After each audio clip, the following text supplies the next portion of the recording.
اہم خبر یہ ہے کہ فتنہ الخوارج کی جانب سے سیز فائر کا فائدہ اٹھا کر در اندازی کی ناکام کوشش۔ سیکیورٹی ذرائع کے مطابق محمد میں پاک فوج کی کامیاب کارروائی 45 سے 50 خوارج جانم حاصل۔ تفصیلات سے آگاہ کریں گے بیورو چیف اسلام آباد طارق عزیز ہمارے ساتھ موجود ہے۔ طارق، آگاہ کیجیے اس اہم کارروائی کے حوالے سے۔ جی بالکل، پاکستان اور افغان طالبان کے ساتھ جو سلسلہ چل رہا تھا کشیدگی کا، محاذرائی کا،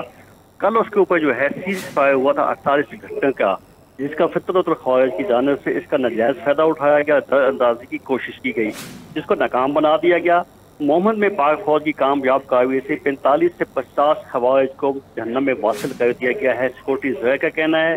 ضلع محمد میں سیکورٹی فورسز نے ایک بڑی کارروائی کے دوران پاکستان میں در اندازی کی کوشش ناکام بناتے ہوئے 45 سے 50 خوارج کو موقع پر ہلاک کر دیا گیا ہے۔ اطلاعات کے مطابق آپریشن خفیہ معلومات کیا، جس میں خوارج کی بڑی تشکیل کو نشانہ بنایا گیا، جو کہ پاکستان میں کوئی شرط پسندی جو بڑی کارروائی کے لیے جو ہے تیاری کی جا رہی تھی۔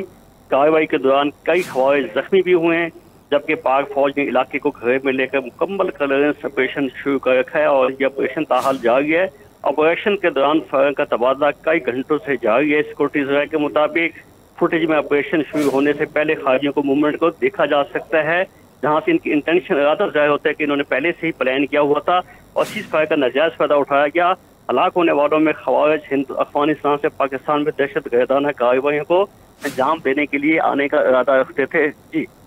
طارق، اس سے تو یہی ظاہر ہوتا ہے اگر در اندازی کی کوشش کی گئی ہے تو اس کا مطلب ہے کہ افغان حکومت جو ہے وہ اب بھی ان کی سہولت کاری کر رہی ہے در اندازی کے لیے۔ جی بالکل، ان کی سہولت کے بغیر یہ ممکن نہیں تھا۔ اور بڑی دوسری بات یہ کل سے کمایا جو ان کے درمیان سیز فائر کا ایک معاہدہ ہو گیا، ایک ایگریمنٹ ہو گیا، جس کو آفیشلی دونوں طرف سے ڈکلیئر کیا گیا۔ تاہم اس کے باوجود یہ افغان طالبان اور حکومت، ان کے سہولت کار، ان کے اعلی کار ایک خفیہ کارروائی کے ذریعے پاکستان میں در اندازی کے لیے اور دہشت گردی کے لیے داخل ہونا چاہتے تھے، تو یقیناً ان کو وہاں کی حکومت کی جو ہے سپورٹ بھی حاصل تھی، ان کی سہولت کاری بھی حاصل تھی، ان کے بغیر یہ ناممکن تھا۔ تاہم پاک فوج سیکورٹی فورسز جو وہاں پہ موجود تھیں، ان کو بر وقت اس کا اطلاع ہو گئی، ان کی جو اطلاعات کی بنیاد کے اوپر انہوں نے اس کو ناکام بناتے ہوئے ان پہ بارڈر کراس کرنے سے پہلے 40 سے 50 جو تھے خوارج ان کو جہنم میں واصل کر دیا گیا ہے۔ جی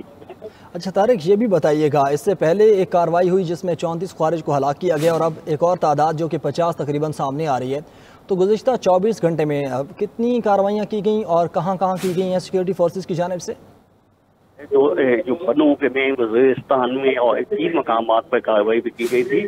پچھلے 24 گھنٹوں میں 3 مقامات پر بڑی کارروائیاں کی گئی تھیں، جس میں آج صبح تک جو ہے 34 جو ہے خوارج جو ہیں جو دہشت گرد تھے ان کو ہلاک کیا گیا تھا۔ تاہم ایک یہ بڑی کارروائی جو اب ہوئی ہے تھوڑی دیر قبل، اس میں 45 سے 50 کو جو ہے دہشت گرد جو ہیں اور یہ ہندوستان اسپانسرڈ تھے، ان کو واصل جہنم کیا گیا ہے۔ اس طرح سے یہ کوئی 80 سے 85 80 سے 85 جو ہے خوارجی پچھلے 24 گھنٹے میں ان کو ان کو جہنم میں واصل کیا گیا ہے۔ ان کی جو ہے ان کے قبضے سے اسلحہ، بارود اور جو دیگر مواد بھی برآمد کر دیا گیا ہے اور ان کو جو ہے موقع پر ہلاک کر دیا کہ یہ تعداد اب 24 گھنٹوں میں 80 کے قریب بنتی ہے۔ اچھا طارق، یہ بھی آگاہ کیجیے گا، جب گزشتہ شب 6 بجے سیز فائر ہوا تو تب یہ بھی اطلاعات تھیں کہ مختلف پلیٹ فارمز پر افغان عبوری حکومت کے ساتھ رابطے میں رہا جائے گا، تو اب در اندازی ہو رہی ہے اور یہ سہولت کاری اب بھی جاری ہے، تو سیز فائر کی ایک لحاظ سے خلاف ورزی ہے، اس حوالے سے ان سے بات کی گئی ہے پاکستان کی جانب سے؟ جی بالکل، اس کے حوالے سے جو ہے پاکستان بات لازمی کرے گا، کیونکہ ایک دو حکومتوں کے درمیان ایک ایگریمنٹ ہوا تھا اور اس کے 2 ممالک مسلمان ممالک جو ہمارے دوست ممالک ہیں، قطر، سعودی عرب، ان کے تھرو یہ سارا سیز فائر ہوا تھا، وہ اس بات کے ضامن بھی ہیں۔ یقینی طور پر یہ حکومت پاکستان جو ہے یہ معاملہ ان تک اٹھائے گی، کیونکہ سیز فائر جو 48 کا تھا، تو کل بروز جمعہ شام 6 بجے تک سیز فائر کی ڈیڈ لائن تھی، تاہم اس کے باوجود یہ کوششیں کی گئی، آج صبح بھی کی گئی، کل رات بھی کی گئی، آج دن میں یہ کیا گیا، تو یقینی طور پر پاکستان یہ معاملہ عالمی سطح پر بھی اٹھائے گا اور زبانتی ہیں گارنٹر ان کے سامنے بھی رکھے گا۔ ٹھیک ہے، ساتھ موجود رہے گا دفاعی تجزیہ کار طارق رشید صاحب بھی ہمارے ساتھ موجود ہیں۔ طارق صاحب بہت شکریہ آپ کے وقت کا، سر فرمائیے گا گزشتہ شب 6 بجے سے سیز فائر ہو گیا، لیکن اس کے بعد بھی جو فتنہ الخوارج ہیں ان کی در اندازیاں جاری ہیں، پہلے کارروائی کی گئی، آج 34 خوارج ہلاک ہوئے اور اب 50 مزید کیے گئے ہیں، تو مجموعی طور پر صورتحال کو آپ کیسے دیکھتے ہیں؟ دیکھیں یہ ایک اور ان کا جھوٹ سامنے آ گیا کہ جو یہ کہتے ہیں نہ اس پہ یہ عمل کرا سکتے ہیں، اور ان کے کہنے اور کرنے میں بڑا تضاد ہے۔ کہنے کا تو یہ مسلمان ہے، لیکن اب یہ ثابت ہو چکا ہے نہ ان کا کوئی اسلام سے تعلق ہے اور نہ یہ اپنے وعدے کا خیال رکھ سکتے ہیں۔ تو پاکستانی جو افواج ہے وہ تو آپ کو پتا ہے اس کا جو لوہا پوری دنیا مانتی ہے، جتنے بھیجیں گے ہم سارے مار دیں گے، اور اس میں اطلاع یہ بھی کافی پکڑے گئے ہیں، ان سے بھی ہمیں انٹیلیجنس کی ہمیں خبریں ملیں گی، اور کہاں کہاں سے یہ آتے ہیں، ان کا کیا پلان ہے، تو یہ چیزیں تو بعد میں انویسٹیگیشن سے پتہ چل جائیں گی۔ اب ہمیں کرنا یہ ہے کہ جہاں پہ یہ لوگ آ کے چھپتے ہیں، جو انہیں پناہ دیتے ہیں، جو انہیں ہیلپ کرتے ہیں، ان کو کھانا دیتے ہیں یا ان سے ہمدردیاں رکھتے ہیں، ان سب کی نشاندہی کر کے ان کا کلا کما کرنا ہوگا، اور ہمیں اسپیشل کورٹس بنانی ہوں گی۔ دیکھیں خیبر پختونخوا میں اگر آپ کو پتا ہو تو ان کا 25 سے 30% کنویکشن ریٹ ہے۔ جو مقدمات عدالتوں میں جاتے ہیں وہاں سے ہی چھٹ جاتے ہیں۔ ہمارا اتنا پیچیدہ اور آئی وڈ سے کہ فرسودہ عدالتی نظام ہے کہ کرمنل کو سزا ہی نہیں ہوتی۔ تو یہ صوبائی حکومت جو ہے، اب نئے وزیر اعلیٰ وہاں آئے، ان کا کام ہے کہ وہاں قانون سازی کریں اپنے صوبے کی، اور ایسے لوگ جو پکڑے جاتے ہیں انہیں فوری سزائیں دیں اور اپنی کیپیسٹی بڑھائیں، اور عوام جو جن علاقوں میں یہ آتے ہیں، خاص طور پہ یہ کرم کا، مہمد کا جہاں یہ کارروائی ہوئی ہے، باجوڑ کا، اور یہ وزیرستان، نارتھ ساؤتھ وزیرستان کے جو علاقے ہیں، ان کے عوام جو تھوڑے بہت ان کی ہیلپ کرتے ہیں ان کو کانفیڈنس ملے، اور اگر جو ان کو جو کسی قسم کی اس قسم کی کارروائی بار بار ملوث ہو رہے ہیں انہیں سزائیں دیں۔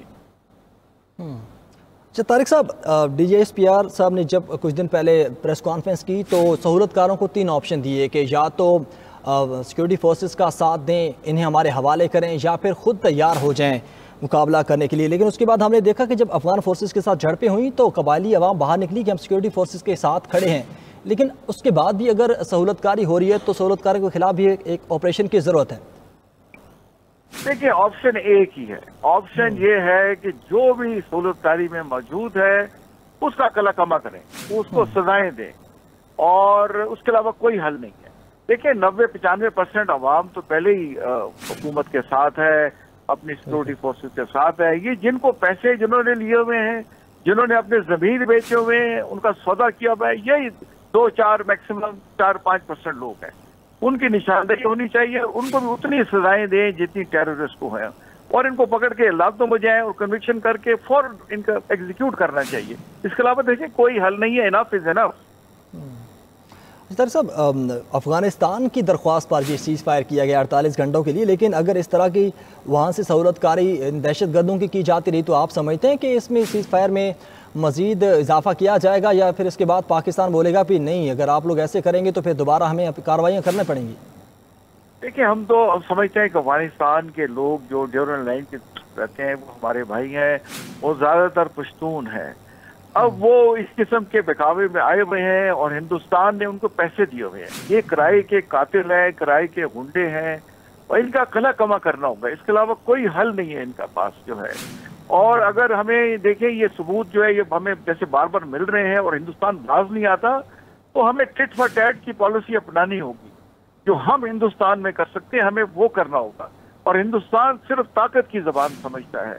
اب وہ اس سے انڈائریکٹ طریقے سے کر رہے ہیں، ہمیں بھی انڈائریکٹ طریقے جو ہم کر سکتے ہیں ہمیں ہندوستان میں کرنا چاہیے۔ اس کے علاوہ وہ اس کی زبان نہیں سمجھے گا۔ اور باقی جو فورم ہوتے ہیں ریجنل انٹرنیشنل، ان تمام فورم میں، اور جن ملکوں کی لیوریج ہے ہندوستان پہ، خاص طور پر سعودی عربیہ جن کے 20-25 لاکھ لوگ وہاں پہ ہیں، یو ہی کے ساتھ $80 بلین کا ان کا ٹریڈ ہے، اور اسی طرح چائنا ہے، امریکہ ہے، ان کو ساتھ ملا کے ہمیں ہندوستان کی سپیس کو کم کرنا ہوگا۔ طارق صاحب ایک اور بڑا اہم نقطہ، چونکہ اس میں تو کوئی شک نہیں نا کہ پراکسی کھیل رہا ہے افغانستان بھارت کی، ساتھ ہی جو جھوٹا پروپیگنڈا ہے یہ بھی اپنے دوست سے اپنا لیا افغانستان نے۔ جو ٹینک پاکستان کے کھاتے میں ڈالا وہ اپنا نکلا، پھر ایک قبائلی جو کہ سیاست دان ہے اسے میجر بنا کے پیش کیا گیا، تو جھوٹ بھی بھارت سے سیکھ رہا ہے افغانستان ویسے۔ دیکھیں افغانستان اور بھارت اب یہ ایک ہی طرح کے دو سکے بن گئے ہیں، اور یہ کہتے تو مسلمان ہیں، جا کے وہ ہندوؤں کے چرنوں میں بیٹھ گئے ہیں، اور صرف پیسے کے۔ تو دیکھیں مسلمان تو جو ہے وہ تو اس کے لیے دوسرے مسلمان کی جان آل مال، ہمیں یہ پڑھایا گیا، پتہ ہے کہ اس کے لیے حرام ہے دوسرے مسلمان۔